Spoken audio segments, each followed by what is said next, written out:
Hey guys, what is going on? It's your boy Loshi Loves You here, and I'm back again with my main man, T-Man.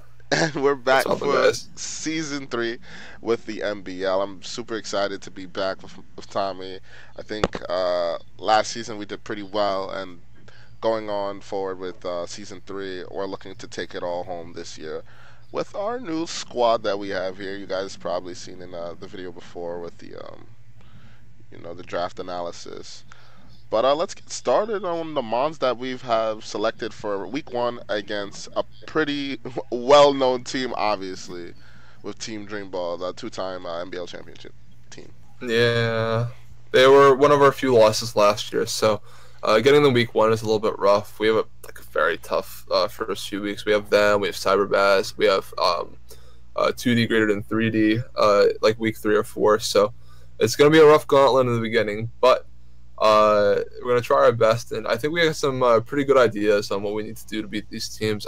Obviously, the hardest thing about Ball's team is the Jirachi. Just finding a way to beat the Jirachi. If we can do that, I think we have really good tools to deal with the rest of the team. Gyarados and Latias are both things that we can beat with a number of the members on our team. Kyurem beats both of them in a good situation. Metagross can do a lot to both of them in, again, good situations. We just need to get there. Basically, put our Togetic in a really good spot so that we can redirect away from stuff like Kyurem and our Linoone and allow them to get off the damage that they need to do. Yeah, let's start off with the. You saw we're talking about Togetic. Togetic with the obviously EV, the defensive EVs is pretty self-explanatory. Just 252 HP to 252 defense and 4 special defense and pitch nature. So we're just maximizing our defensive stat as much as we can. This is a follow me user with follow me, encore, tailwind, and protect. Pretty self-explanatory. I mean, Tom, you want to go into detail with the Togetic? Yeah, we're still trying to find our way of how we want to run Togetic, specifically with the third move slot, since we can run a few different things there. We can run Roost. We talked about Headbutt for like 3 seconds, but we're still trying to figure out what that correct third move is. And for the most part, it doesn't really matter because Follow Me, Protect, Tailwind are going to be our bread and butter anyways. It just needs to be able to protect the rest of our mons in our team.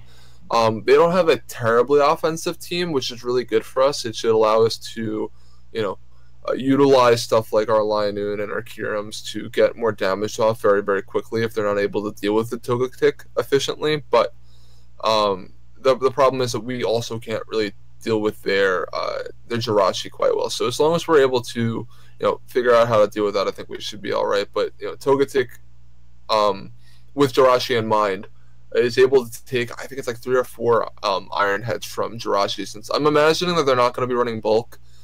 Something we do have to be worried about is if they potentially bust out something like Z Celebrate Jirachi. That could be something that's really troublesome for us. It's pretty early in the season. I'm not sure if they bust that out like week one, but if they're also Z Celebrate, there's also a good chance they might not be Follow Me in that situation, which would be a decent trade-off for us. It's still something that's hard for us to deal with, but if they're just like the standard Follow Me, Icy Wind, Iron Head, Protect Jirachi, or some like very similar set to that, then they probably won't have a lot of attack investment. And means their Togetic should probably be able to take a decent amount of hits from the Jirachi. Next, we have the Shaymin Groundium Z. I mean, it's pretty self-explanatory. We need to hit that Jirachi as much as possible. EVs going into max HP. We got some in special attack, some in special defense, and a little in speed, modest nature, seed flare, earth power, toxic, and synthesis. Tommy, I believe this special attack EVs does that KO. Um. No, it'll almost never. It should never KO Jirachi, Mhm. but just being able to get that extra burst damage, I think, is really important. Being able to say, instead of doing like 30 to 40%, we're gonna hit you for like 60 to 70 to 80 even with a ground EMC. Like 70 to 80, I think it should be our ballpark guess of how much we're gonna do. So that means that if we just get something like Iron Head, or sorry, not Iron Head, but like Stomping Tantrum chip on it, or some like Flamethrower from Puff Daddy, or even some Kyurem chip on it, that means that it'll definitely be in ground Z range. So as long as we can just get a little bit of chip damage on it first, I think that we should be okay to just fire off the ground Z. And if not, I believe there's a few other targets on the team that we can use ground Z on. I believe Electivire. They have Infernape, which should bring it down to Focus Sash. If it's not Focus Sash, that means ground Z would probably KO the Infernape, whereas Earth Power would probably leave it around like 30%, somewhere in that range. Like I said, I don't think their team is like all like that terribly offensive. They have like if they boost up a lot with their Gyarados and their Latios or Latias, whichever one they have, then we have to worry about them doing a lot of damage that way. But they have to take the turns to get there first. And Toxic is more of a plan B against the Lati. If it starts setting up Calm Minds and it becomes like very, very difficult for us to KO, I think the plan is just throw a Toxic out onto it, and they should never be able to, like, in a 1v1 situation, they should never be able to KO Shaymin with the Latias, or I think it's Latias, whichever one it is. It should never be able to KO Shaymin in the time that Toxic is ticking down if it's a 1v1 situation, unless they crit or they freeze us. So just being able to go for Toxic and then Synthesis from there should be pretty good. We were pretty good against, I believe, their Gastrodon too. We could go for Seed Flare against that. But Toxic is just generally what we're going to probably be using for Latias if we need to end up using that.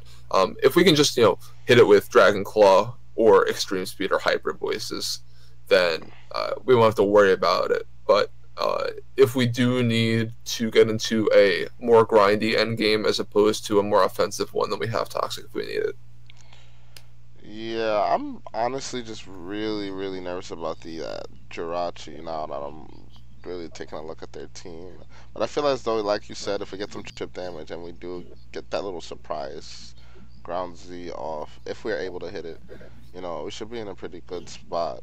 But third, we have the Metagross holding, obviously, their Metagross, Megastone, Eevee's, pretty standard, I would have to say. Just max speed, jolly. Initially a lot in attack, some in HP, a little bit in defense, special defense. We have the Ice Punch, and I'm assuming that's just to hit the Latias for some damage. We do have Stomping Tantrum, which is also going to hit that Jirachi. And Hammer Arm, that is going to hit that Mega Gyarados if they decide to bring it in. We have a lot of options with this Metagross here. Tommy, you want to go in depth about the Metagross? Yeah, like none of their Pokemon particularly are weak to either Metagross's stabs. However, the coverage moves are all very, very good against most of their teams. So bringing Metagross was like kind of like a, do we want to do this week because it doesn't have real like reason to run its stabs, but I think the Metagross's like bulk and power should be enough with just its coverage moves that it's probably worth bringing. Like we don't want to keep it in against something like Gyarados, but if we get into a situation where we chip it for something like 30-40% with extreme speed, something like that, and then we can just fire off a Hammer Arm and take it out right away. Since most of the time Metagross should not have a way to deal with Gyarados, Ice Punch, Stomping Tantrum, Iron Head, and Zen Headbutt, all just like don't do damage to it. So having Hammer Arm should be able to allow us to maybe catch them off guard. If not, then it's just a nice tool to have just in case we need to use it. Otherwise, like I said, Ice Punch is for Lottie, and Stomping Tantrum is for stuff like the Infernape and the Jirachi. The speed, like you said, we're max speed is because of that Infernape, just so we make sure we outspeed it. That literally just means we need to get any sort of chip damage on it, and then Stomping Tantrum should be good for a knockout. So having all that speed should come into play. And I believe the attack investment, the reason why we're basically max is just because I think that gives us our best chance to two-hit KO Jirachi with Stomping Tantrum. Yeah, that seems pretty fair. Yeah, that turn one mechanic is so dope. I mean, like it does allow us to deal with that infirmity a little bit better with this Stomping Tantrum. Hopefully they're not running Sash, but even if they're running Sash, I think we should be in a good spot. Next, we have the Krookodile holding the choice band. Pretty standard moveset as well. Adamant nature, 252 attack, 252 speed, 4 in HP. Just maximizing that attack stat to its best of ability with the choice band and the adamant nature and the boosted EVs into attack. We have the Crunch, Stomping Tantrum, Low Kick, and Earthquake. That low quick, I said low quick. Oh god, that low kick.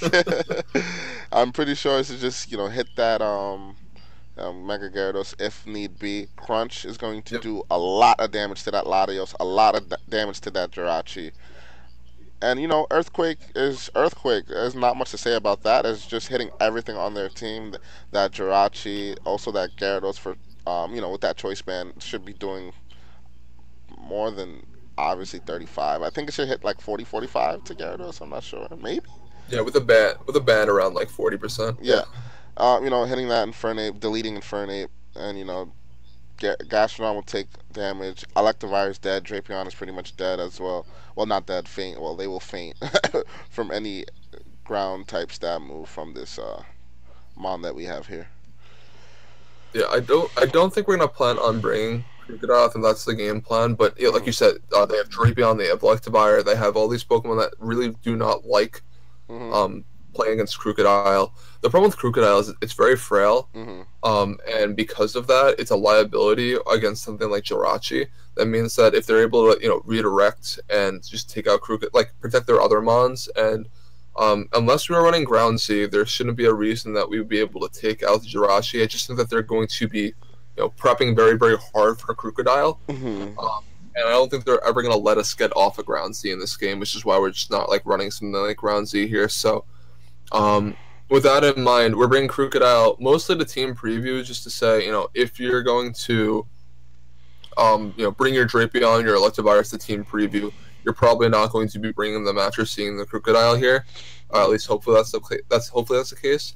And then if we go into team preview and they do something wild, like they don't bring specific mods that we're afraid of, I think a good one would probably be like Gyarados. If they decide not to bring Gyarados, I think that Krookodile would be something that we could think about bringing then. But they should be bringing both their Megas, Jirachi, all like the big name stuff. So if that is the case and they're going with a more standard approach, then we probably leave Krookodile behind. But it's here if we need it. We already have Ground Z on the Shaymin, so I think the best way to get the damage output would be just to run Choice Band now. So that should be good enough to get the damage output that we need. Yes, I would have to agree with you. They need to respect Crocodile in especially in team preview. I understand when they're building their team. Obviously, they're pretty scared of this mon. Now, if they see it in team preview, I think they're going to select their mons in a position where Crocodile isn't a threat to them. If you understand what I'm trying to say, if I'm not explaining it right. And I think that's like a +1 for us, and that's gonna allow us to use Togetic, Shaymin, and Metagross to the best of their abilities. Shaymin with that Ground Z is potentially gonna be super huge if we're able to get that off. Getting rid of that Jirachi is probably gonna be one of the big steps into defeating Dream Ball on this first game of the season. So I'm pretty excited to see what we're gonna be able to do in those turns with the Shaymin, Metagross, and Togetic on the other side. But with that being said, we have the Linoone, I believe. Yep, it's just our standard run-of-the-mill Linoone set. Speed does something. There's something that outspeeds on their team, but I think I was just going for like average speed. Oh, Jirachi. Like I was doing like pretty average speed numbers. Like say they were running like Jirachi with a little bit of speed investment, try and find something that was slightly faster than that. Since if we're running extreme speed, we can just go for extreme speed around Follow Me. So that's a game plan that we're trying to go for here. Like I said, because we can ignore Follow Me with extreme speed, if we ever get into a spot where the partners are a lot more threatening than the Jirachi is at the time, just set up Belly Drum and try and throw extreme speeds in the other slot. Mainly those would be the Gyarados and the Latias, whichever one would be next to the Jirachi is probably going to be the one that's more threatening to us. So being able to throw an extreme speed into that, regardless of which one it is probably going to be doing some pretty good damage. So we might not lead Linoone, but that might be something that'd be really good to bring in late game if we can bring in both Togetic and Linoone around the same time of the game. Yeah, and just Ideal. sweep it Yeah. up. I like the idea of that. I think Linoone has been really last season. How did we do at Linoone? I know we had some little situations. I believe, like I think one game or two that didn't go our way, but for the most part, it was pretty clutch. I think we brought it to like I know definitely 3 games. I know it one game on its own. That was the against Joey and Envy, Yeah. where we just set it up. It's Suikeo to Celesteela, then Oko the rest of their team. That was like London's high point for sure. hmm Against Duncan and Shofu, the first time, of course, is when they sky dropped, and I know that we definitely like didn't know our sky drop mechanics to the fullest. Like we were confused on. I think it was more I was confused. Like you knew what to do, and then I like didn't like click the right moves, and like we could have had a. I think we could have had a belly drum, but I went for like either protect or extreme speed, and I like messed it up for us. But like, it's something we can play around this year, that we know how to play around it better. But like I didn't know the sky drop mechanics, so like props to them on that. And then against Team Flawless last year, we had like a really hacksy like rock slide flinch game where our Linoone kept getting flinched, but then like we kicked extreme speeding with a Linoone after we were out of belly drum range, so we just were just like +0 extreme speeding for chip damage, and that happened to work out. So that entire game was really hacksy though. So Yeah. I think we've had like one good game, one bad game, and then one like game with Linoone. We're hoping that this game is a very good game with with Linoone. But Yeah, next, oh wait, no, early no. MVP chart. Yes, yes, yes. But next we do have the Kyurem-Black holding the expert belt. You know, max attack, 52 in defense, 100 special attack, and 104 in speed with the naughty nature. If I'm not wrong, naughty nature is minus in speed def, right? Yep. Yep. And plus in I'm not too sure. What's a plus? Attack. Okay, plus in attack. So I'm assuming this just allows us to not, diminish the special attacking base stat and allow us to use Earth Power, Fusion Bolt, and Dragon Claw to its best of the abilities with that expert belt as well. I think the specific cocks that we have the expert belt for are Earth Power against Jirachi being a 2 KO on like even the bulkiest of Jirachis. Mm-hmm. And then Fusion Bolt into Mega Gyarados. I don't remember if it's a KO. I'm sure we'll definitely check before our game, but Fusion Bolt should be doing a very, very large amount of damage to that that Gyarados, if not just flat out OHKOing it. Dragon Claw is just going to absolutely delete Latias from existence. If Dragon Claw connects with Latias, it will not be a Latias anymore. So if that happens, very, very, very good. We'll take that any day of the week. Some other cool, like small little things that don't really matter too much. Dragon Claw is going to be doing a lot of damage to Gastrodon, which doesn't have like a really good defense stat, and then Dragon Claw is coming off of stab and base 170, and then Fusion Bolt, if they decided to like switch in their Electivire on a Fusion Bolt, they might not be too happy because they're going to see their Electivire take like 30 to 40% because, or not 30 to 40, like 20 to 30% from a Fusion Bolt because of Terravolt. So, bunch of cool things there. Like if we go for Fusion Bolt, and they switch in the Electivire, because of Terravolt, we'll get the damage off, and that should definitely put them into Earth Power range. So. A couple of cool little things that happen there. It's a cool mechanic of Terravolt maybe potentially coming into play for week 1. If that did, that'd be really cool. So, yeah, I think that'd be pretty dope. Next, we do have the Puff Daddy. I think probably my favorite mod this season. With the 56 EVs in HP, 252 in special attack, and 200 in speed. With a modest nature, pretty safe moveset with Hyper Voice, Flamethrower, Roost, and Protect. Tommy, any reason why for the speed EVs? Are we outspeeding something? if I remember correctly, it is for Jirachi, but I'll get back to you on that before we play. I believe it's for Jirachi because we don't want to get Ironhead flinched by the Jirachi for multiple turns. Also because we want to roost before most of their Mons moves. Yeah, because like if we can roost, then we can make sure we can stay on the turn for a lot longer. I'm hoping we catch them off guard maybe once or twice with, or not once or twice, like once with the roost, and like maybe if they think they're safe to maybe go for a switch, and like they're starting to whittle away at the Altaria, since the good team does not handle Altaria very well. Mhm. That was a big reason why we were drafting Altaria in the first place, is because Dream Ball was drafting a team that seemed to be like pretty weak to it, and like we said, they're always like one of the biggest threats. So um, having that good fairy typing against them is something that was really important. There's a few other teams that does really well against. Like I believe we're gonna probably looking to bring against like some of the teams that have some of the bad fairy weaknesses. There's a few of them in the league. So, but Dream Ball is the first one on the list, and if we get turns where we can just fire off Hyper Voice behind Togetic, Mhm. we're gonna be in a very very good spot, I think.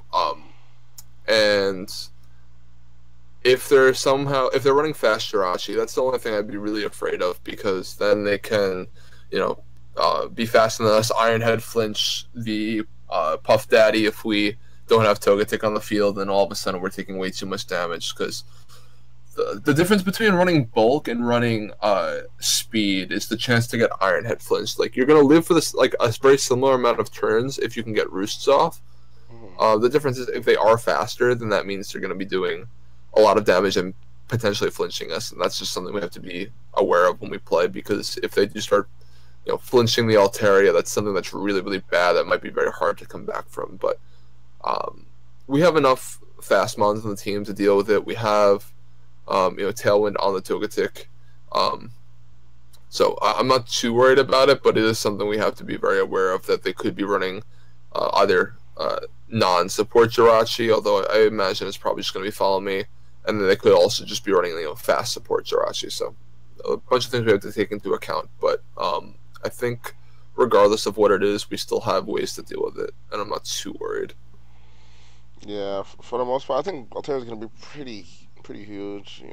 I do like the fact that we should be faster than the opposing Jirachi, and those roosts. Like you said, hopefully we catch them off guard with one, and just hope that Puff Daddy just comes into play for this week one match. Last but not least, the Zapdos we have here with the Fire MZ. We got a little bulky Zapdos here. 200 EVs in HP, maxed out EVs in special attack, and some speed investment into speed with a modest nature. So this is just a hard hitting, little bulky Zapdos we have here with the Thunderbolt, Heat Wave, Tailwind, and Protect. Tommy, I believe we decided we're not going to. Are we going with this into the? Yeah, I think we're gonna leave Zapdos behind. It's the same thing as Krookodile. Like I don't think the set is as strong as the other sets. One of the big things is Zapdos is really good against a lot of the bulkier water types. It's good against like flying types, stuff like that.